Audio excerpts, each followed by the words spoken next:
Ce soir ici à l'aérodrome de Meucon, nous accueillons deux appareils de la force européenne Rescue, protection civile, qui ont été sollicités par la France dans le cadre de la solidarité européenne pour nous aider à combattre des feux de forêt qui sont beaucoup plus fréquents en Bretagne que par le passé. Actuellement nous luttons contre deux feux de forêt dans le Morbihan et il y a également des feux de forêt dans le Finistère, dans les monts d'Arrée. Donc ces deux appareils seront engagés à partir de demain matin 9 h en priorité sur les monts d'Arrée, mais en fonction de l'actualité, du déclenchement de nouveaux foyers, ils pourront être réorientés puisque leur vocation c'est d'attaquer les feux naissants. C'est un air tractor modifié pour éteindre les incendies de forêt. Et il a une capacité de 3000 litres et la possibilité d'écoper l'eau sur les étangs ou même dans la mer quand les conditions sont favorables. Et bon, c'est très simple en principe, c'est un monomoteur, une conception très simple mais très efficace. Et bon, on peut faire un bon travail avec. If we're taking water from an open source like a lake or the sea, this part will go down and we scoop water directly up to the tank that's up here around the cockpit of the plane. And this tank will have around 3,000 liters if it's filled to the fullest.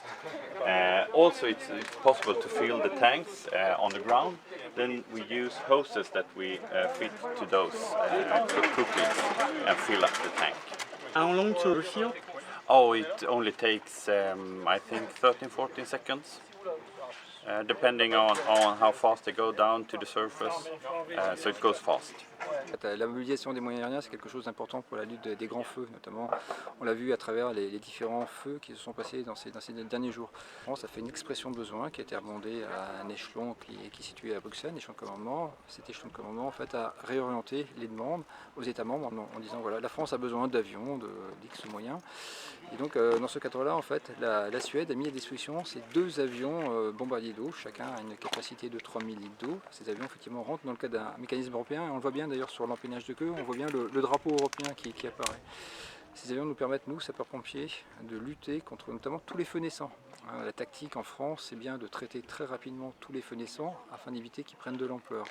On a donc demain, sans doute sur certains chantiers, dans le département du Morbihan, mais dans le Finistère, dans la région Bretagne et plus largement dans la zone de défense ouest, la mobilisation de ces avions en l'air avec des sapeurs-pompiers au sol. On a donc une coordination à faire.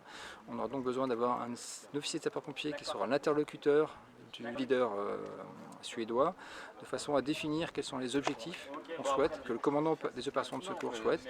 Ce qui est important, c'est qu'en aéronautique, voilà, il y a quand même des règles de sécurité qui sont quand même assez draconiennes. Il faut bien qu'on comprenne comment nous, on va les remplir les avions au sol, quelle pression on peut mettre, quel débit on peut mettre, quelle quantité d'eau on peut mettre dans ces avions, de façon à ce qu'ils puissent faire leur mission en toute sécurité.